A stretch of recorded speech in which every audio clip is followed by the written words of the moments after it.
Hello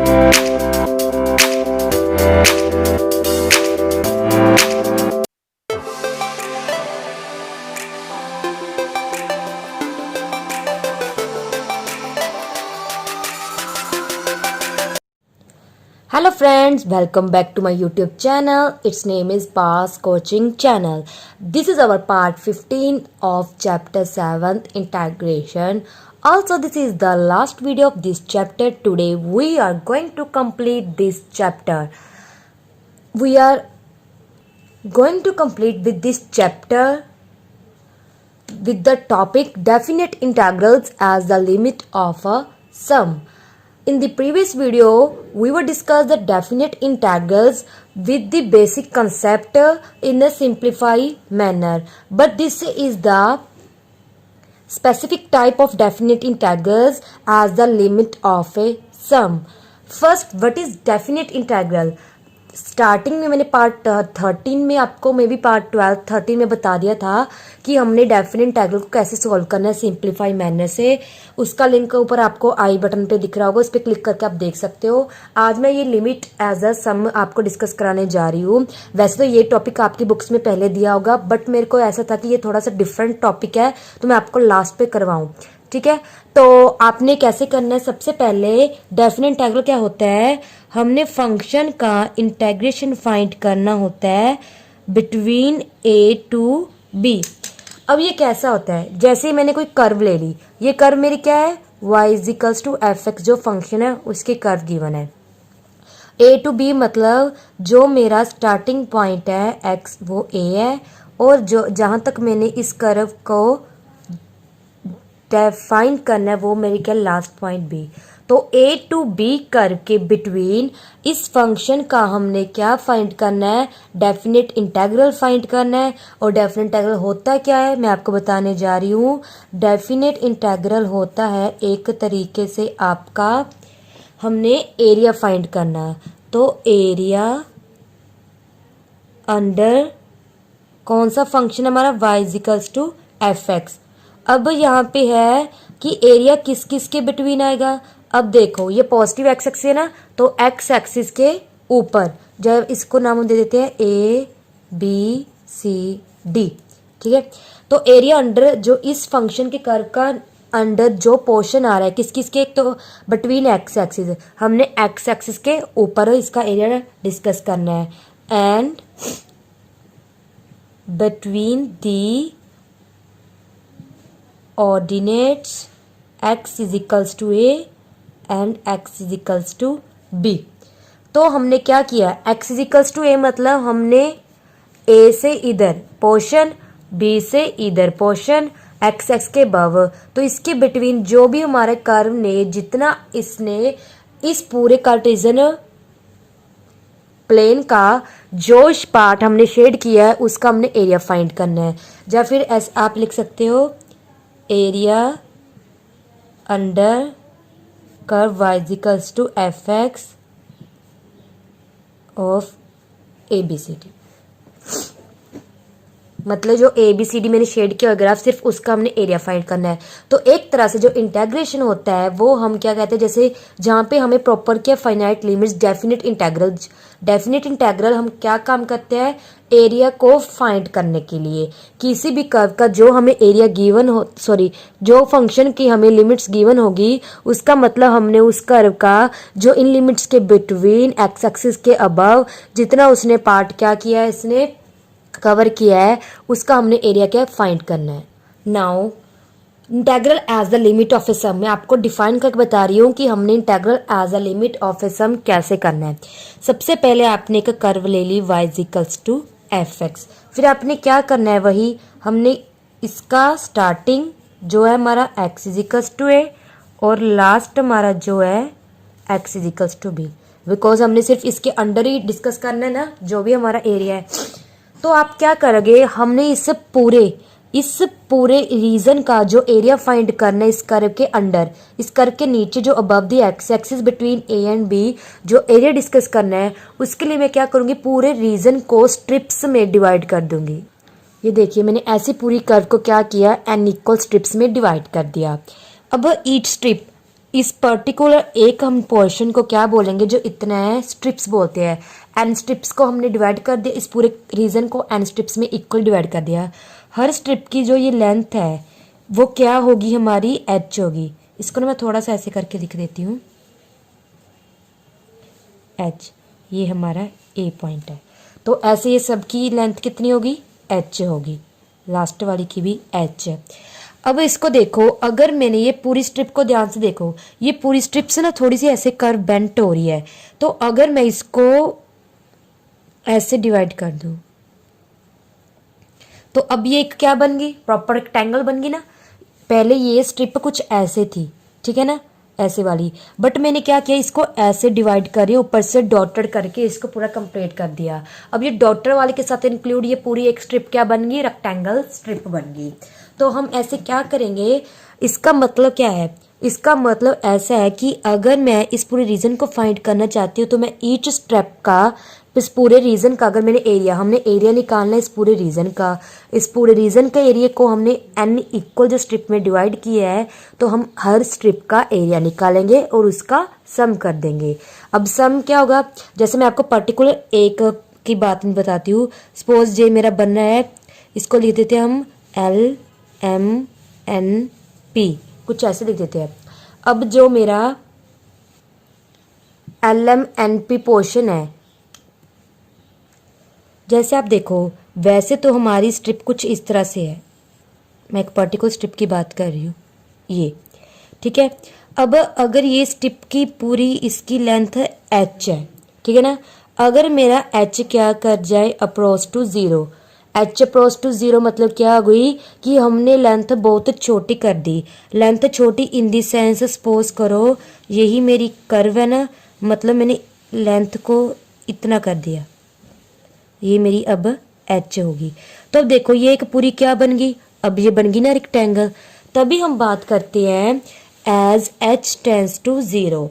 अगर और हमारा एच होता क्या है, एच होता है हमारा टोटल नंबर ऑफ स्ट्रिप्स। अब हमने एन इक्वल पार्ट्स में डिवाइड किया है ना, तो अब अगर मैं इसको देखूँ तो ये वाला पॉइंट मेरा एक्स नोट होगा, ये पॉइंट मेरा एक्स वन, ये पॉइंट मेरा एक्स टू, लास्ट वाला पॉइंट एक्स एन, उससे पहले वाला point x n minus one. Total x zero से एक्स एन हमारी के यहाँ पे बन गई। तो टोटल हमारी एन स्ट्रिप्स है। ऊपर क्या करेंगे, लास्ट माइनस फर्स्ट कोऑर्डिनेट, मतलब B minus N A, sorry. तो एच मतलब जो हमारी लेंथ है वो क्या आ गई, मैंने ईच स्ट्रिप की लेंथ निकालनी सी, वो हम कैसे करते होते हैं, ओवर में हम टोटल लगा देते हैं और ऊपर क्या कर देते हैं, लास्ट जो हमारा इंटरवल होता है ना, ये ऐसे करते थे ना। लेंथ क्या होती है, हम इंटरवल की जब लेंथ निकालते हैं तो वो क्या होती है, एंड कोऑर्डिनेट, जिसे हम बोलते हैं terminate point minus initial point. Total हमारे एंड जो है वो क्या है, इसके टोटल नंबर ऑफ स्ट्रिप्स, तो एच की वैल्यू आ गई। अगर एच मेरा जीरो को अप्रोच कर गया तो मतलब एच क्या है, जीरो को टेंड कर रहा है, ये एग्जैक्ट वैल्यू नहीं है, टेंडिंग वैल्यू मतलब अप्रॉक्सीमेट वैल्यू है। अगर मेरा एच जीरो को अप्रोच कर रहा है, एच मेरा जीरो को कब अप्रोच करेगा, जब मेरा एन अप्रोच करेगा इन्फिनिटी को, बिकॉज समथिंग कोई नॉन जीरो ओवर इन्फिनिटी क्या बन जाएगी, जीरो। अगर नीचे इन्फिनिटी अप्रोच होगा तभी ये पूरा जीरो को अप्रोच करेगा। यानी लिखेंगे H approaches to zero as N tends to infinity. तो ऐसे हम सभी, जो मैं लिख देती हूँ, जो मेरा एस एन है, let S N is equals to sum of the areas of all such rectangles lies in area,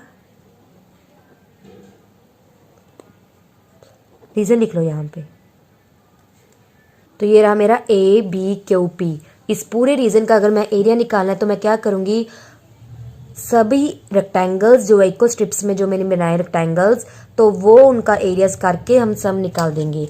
अब हमें पता है एरिया ऑफ रेक्टेंगल क्या होता है, लेंथ इनटू ब्रेथ। अब इसकी लेंथ क्या है मेरी, एच, इनटू ब्रेथ, ब्रेथ होती है ये। अब ये जो लाइन है वो पैरेलल टू क्या है, हमारी वाई एक्सिस है, तो इट मीन्स ये हमारी होगी वाई पॉइंट, मतलब एफ ऑफ एक्स। अब यहाँ पे हम क्या लिखेंगे, एफ ऑफ एक्स वन, क्योंकि लेंथ इंटू हमने लेनी है ब्रेथ। अब यहाँ पे मेरा क्या पॉइंट है, यहाँ पे मेरा x0 था, यहाँ पे मेरा x1 है, तो x1 के कॉरस्पॉन्डिंग मेरे पास क्या आएगा fx1, तो h इंटू fx1, तो मेरा जो स्टार्टिंग वाला है h इंटू fx1 आएगा, फिर क्या आएगा h into fx2, so on, last वाला क्या आएगा h into f x n minus one.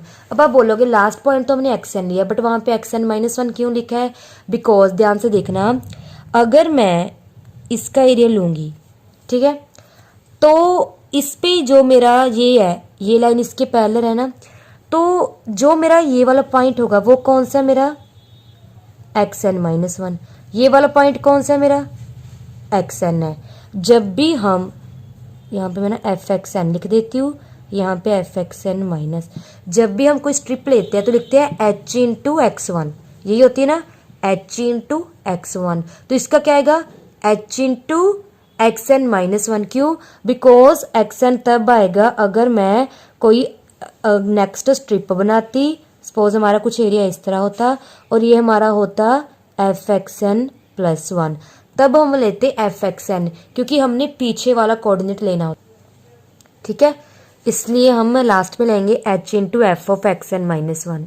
ध्यान से देखना, ये वाला पॉइंट हमारा a है, डिस्टेंस कितना है h, तो मेरा ये वाला पॉइंट क्या बन जाएगा a प्लस एच, फिर डिस्टेंस कितना है h में फिर इसे ऐड कर दो, तो ये वाला पॉइंट मेरा a प्लस टू एच, फिर डिस्टेंस कितना है h ऐड कर दो, ये वाला पॉइंट मेरा बन जाएगा a plus three H. So on करते करते हमारा लास्ट पॉइंट क्या आएगा a plus n minus one into H.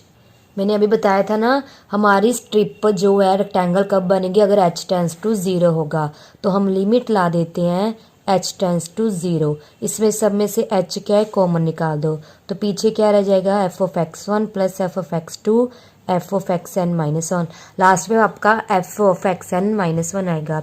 और h की वैल्यू हमारी होती क्या है, ये रही b माइनस ए ओवर एन, तो हम इसमें क्या पुट कर देंगे b माइनस ए ओवर एन।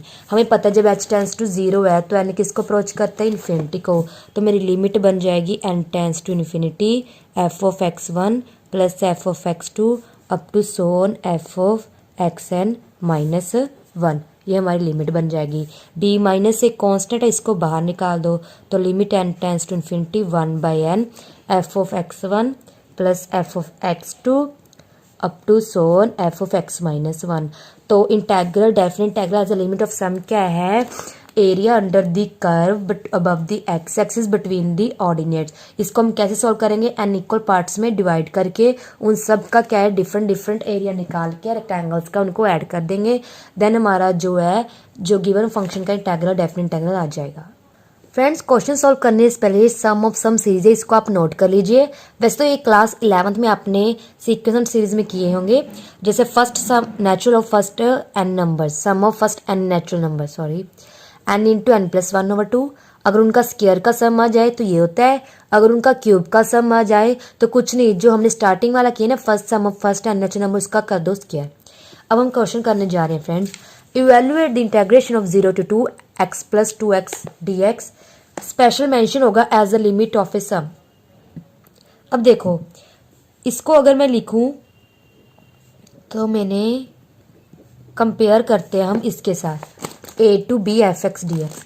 ए हमारी लोअर लिमिट होती है तो ए हमारा 0 है, बी हमारी अपर लिमिट होती है तो 2 है, एफ एक्स हमारा क्या आ गया x प्लस टू। अब हमने इसका फंक्शन का जो एरिया निकालना है above the x axis between the 0 and 2 ordinates. तो अब हम कैसे निकालेंगे, सबसे पहले हमने क्या निकालना होता है, मैंने आपको बताया था ना, सबसे पहले आपका आता है a, फिर a प्लस एच, फिर a प्लस टू एच, तो ऐसे हम सबकी वैल्यू फाइंड कर लेंगे। बिकॉज जो मैंने यहाँ पे छोड़ा था ना, इसको आप ऐसे भी लिख सकते हो b minus A limit n tends to infinity one by n, f of हमारा फर्स्ट क्या होता है a, then f of a plus H, फिर स्टार्टिंग वाला क्या होता है f of A n minus one H. तो सबसे पहले एफ ए प्लस एच, इनकी हम फंक्शन की वैल्यू निकाल देते हैं, फिर इनका प्लस करके लिमिट लगा देंगे। एफ ऑफ ए मतलब एफ 0, तो डायरेक्ट इसमें 0 पुट कर देंगे 2, देन हमारा होता है ए प्लस एच, मतलब f0 प्लस एच, तो वो तो h ही हो जाएगा, मतलब f ऑफ h, तो ये बन जाएगा h प्लस 2। फिर आएगा a प्लस 2h, तो मतलब f0 प्लस 2h, मतलब f2h, तो मतलब डायरेक्ट x की जगह 2h प्लस 2, सो ऑन। एक हम लास्ट वाली वैल्यू निकाल देते हैं, a plus n minus 1h, 0 plus n minus 1h, तो डायरेक्ट हमने x की जगह ये पुट कर दिया। ठीक है, अब इनका सम करते हैं। तो by definition 0 to 2 integral x plus 2 dx क्या होता है, limit h tends to 0, f of a, h निकाल दो बाहर, plus f of a h up to so on f of a plus n minus 1h। ठीक है, अब हमें पता है जो हमारा h क्या होता है, b minus a over n, तो हमारी h की वैल्यू क्या जाएगी, b माइनस ए, b हमारा 2 है, 0 n, तो इसको आप मल्टीप्लाई कर लो, n h की वैल्यू आपकी 2 आ जाएगी। इसको हम एंड में यूज़ करेंगे, आप रख लीजिए इस तरह। तो एन एच की वैल्यू हमारी क्या आ गई, 2, जिसको आप 1 मार्क कर लीजिए। अब इसको कैसे सॉल्व करेंगे, limit h tends to 0 h, f of a, हमारा a क्या है, सभी जगह 0 पुट कर दो, और इनकी वैल्यू हमने निकाली हुई है। अब डायरेक्ट इनकी हम वैल्यूज पुट कर देते हैं। हमें पता है सबसे मेरी फर्स्ट वैल्यू क्या आई थी, 2, फिर आई थी h प्लस 2, फिर आई थी 2h प्लस 2, लास्ट में हमारी थी n माइनस 1 h प्लस 2। अब देखिए सब में 2 तो क्या है, कॉमन आ ही रहा है, तो हम क्या करेंगे, इनको डिफरेंट कर लेते हैं। h जैसे मैं लिख लेती हूँ 2 प्लस 2 प्लस 2, लास्ट कितनी टर्म्स है, देखो हमें पता है ये टोटल है n माइनस 1। अगर यहाँ से देखिए तो टोटल यहाँ से h कितनी है, n माइनस 1, एक ये वाला ऐड कर दो तो टोटल n, तो मतलब ये मेरी टोटल होगी n टर्म्स, प्लस पीछे क्या रह गया, h plus 2h up to n minus 1h। अब हम क्या करते हैं, हमें पता है 2 को कितने बार भी ऐड कर लो, कोई नंबर अगर आपको इस तरह दिख जाता है तो वो क्या हो जाता है, उसका मल्टीपल, तो मतलब 2n। जैसे मैं आपको बोलूँ कि 3 को 3 बार ऐड किया, कितना आ गया हमारा, 9, तो मतलब 3 इंटू कितने बार आया है, 3 बार। वैसे मेरा 2 पहले पहले लगा दो नंबर जो रिपीट हो रहा है 2, फिर वो कितने बार आए, n बार, तो 2n बन गया, प्लस इनमें से h कॉमन निकाल दो, तो पीछे आ गया आपका कुछ इस तरह से। अब हम क्या करेंगे, इसको अंदर कर देते हैं हम मल्टीप्लाई, जो पहले रहने दो, पहले इसको खोल देते हैं। अब यहाँ पे वो सम ऑफ नेचुरल नंबर n वाला फॉर्मूला लगा, पहले क्या होता है, पहले आता है n, यहाँ पे टोटल n माइनस 1 है, फिर क्या होता है n प्लस 1 ओवर 2। देखो मैंने ये वाला फॉर्मूला यहाँ पे यूज़ किया है, ये वाला, बस यहाँ पे हमारा क्वेश्चन में n माइनस 1 है, तो जहाँ जहाँ n है आपने n माइनस 1 कर देना है, तो ये हो गया, इसके साथ ये कैंसिल। अब हम h को अंदर ले जाते हैं,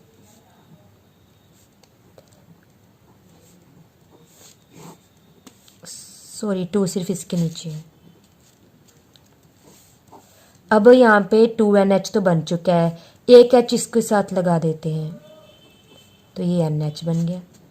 अब हम क्या करेंगे, nh की वैल्यू फ्रॉम 1, हम 1 से क्या करेंगे, nh की वैल्यू पुट कर देंगे 2। ऑलवेज ऐसे करना है, सबसे पहले आपने nh की वैल्यू निकालनी है, तो वो पुट करनी है, उसके बाद लिमिट हम क्या करेंगे, सॉल्व करेंगे, तो ये 4 plus h into n minus 1 बन जाएगा। अब h की वैल्यू पुट कर दो, तो क्या बन जाएगा, 4 प्लस 0 इंटू n माइनस 1, तो इसकी वैल्यू क्या आ गई, सॉरी यहाँ पे भी NH बन रहा था, तो NH आ जाएगा, इस NH की वैल्यू 2, इसकी 0, तो 6। ये हमारा रिक्वायर्ड आंसर आ गया किसका, जो स्टार्टिंग में हमने इसका इंटेग्रेशन किया था। बस आपने ऑलवेज कैसे करना है, जो भी फंक्शन का इंटेग्रेशन गिवन हो, आपने सबसे पहले उस पर FA plus h, FA plus 2h n minus 1 तक वैल्यू फाइंड कर लो, फिर उनका सम कर दो, जो भी कॉमन आ रहा है उसको आप क्या कर दोगे, निकाल दोगे। कॉमन निकालने के बाद जो भी आपका बचता है, सम ऑफ जो भी सीरीज यूज़ होगा उसमें यूज़ करके फिर h को मल्टीप्लाई कर देना है, जहाँ जहाँ पे NH आएगा, जो आपने स्टार्टिंग में NH की वैल्यू निकाली है वो कर देना है पुट। फिर आपका एंड पे जो लास्ट पे बच जाएगा उस पे एच की वैल्यू पुट होगी, अदरवाइज स्टार्टिंग में कहीं एच की वैल्यू पुट नहीं करनी। नेक्स्ट क्वेश्चन हम ये ले रहे हैं, evaluate the integration of 0 to e raised to power x dx as the limit of a sum. सबसे पहले आप ए बी एफ एक्स ले लो, उसके बाद आपने एफ ए की वैल्यू निकालनी है। अब आप सभी वैल्यू खुद निकालोगे और मैच करोगे। तो ये मैंने वैल्यूज निकाल ली। 0 किसी की पावर 0 1 होता है, ये h है, तो बस कुछ नहीं, आपने x की पावर क्या है, जो e की पावर x है उसको चेंज करते आगे। पहले मेरा x है तो h लिख लिया, 2h है तो 2h n माइनस 1h है। देखो हमने NH की वैल्यू 2 भी निकाल रही। अब बाय डेफिनेशन हम डायरेक्ट वैल्यू पुट करेंगे, तो ये वैल्यू पुट करके हमारी एक जीपी सीरीज बन जाएगी, जिसकी फर्स्ट टर्म क्या है 1 है और कॉमन रेशियो क्या है e raise to power h। अगर जीपी हमें पता है e की वैल्यू क्या होती है 2.7182, ये ग्रेटर देन 1 है। अगर कॉमन रेशियो ग्रेटर देन 1 हो तो जीपी सीरीज का ये फॉर्मूला होता है, ये नोट कर लो। हमारे यहाँ पे a की वैल्यू क्या है 1 है, common ratio e raise to power h है, पुट कर दिया, ये बन जाएगा e raise to power NH minus 1। ये इसको मैंने सेपरेट कर लिया, ये वाला नीचे है, इस h को मैं नीचे लेगी, क्यों, बिकॉज ये ऊपर जाके h ही बन जाएगा। क्यों लेकेगी ये आपको आगे पता चलेगा। बिकॉज हमारे पास एक रिजल्ट होता है, जो भी e की पावर है वो अगर डिनोमिनेटर हो और उसकी लिमिट 0 को अप्रोच कर रही हो तो उसकी वैल्यू 1 आ जाती है। अब देखो यहाँ पे e की पावर कितनी है h, नीचे भी डिनोमिनेटर में h और अप्रोच भी 0 को कर रहा है, तो इस पूरे की वैल्यू 1 आ जाएगी, 1/1 1 आ गया। यहाँ पे e raise to power NH है, NH की वैल्यू हमने 2 निकाली हुई है, तो वो 2 यहाँ पे पुट कर दो, तो e raise to power 2 minus 1 आ गया। तो ये हमारा गिवन फंक्शन का डेफिनेट इंटेग्रल आ गया as the limit of a sum. अब आ रही आती है प्रैक्टिस क्वेश्चन की। सो ये रहे फ्रेंड्स आपके प्रैक्टिस क्वेश्चन। पहले वीडियो में जो मैंने क्वेश्चन करा इनको अच्छे समझ लेना, उनके बाद ये आपके 5 प्रैक्टिस क्वेश्चन है, तो आपने उसको सॉल्व करना है। जो सम मैंने सीरीज कराई है उसको भी यूज़ करना है। सो फ्रेंड्स हमारा जो इंटेग्रेशन चैप्टर है वो आज यहीं पे कंप्लीट होता है। तो प्लीज़ मेरी वीडियो को लाइक जरूर करना अगर आपको अच्छी लगी, और ज़्यादा से ज़्यादा अपने फ्रेंड्स के साथ शेयर करना। सो आज के लिए इतना ही फ्रेंड्स, थैंक यू, बाय।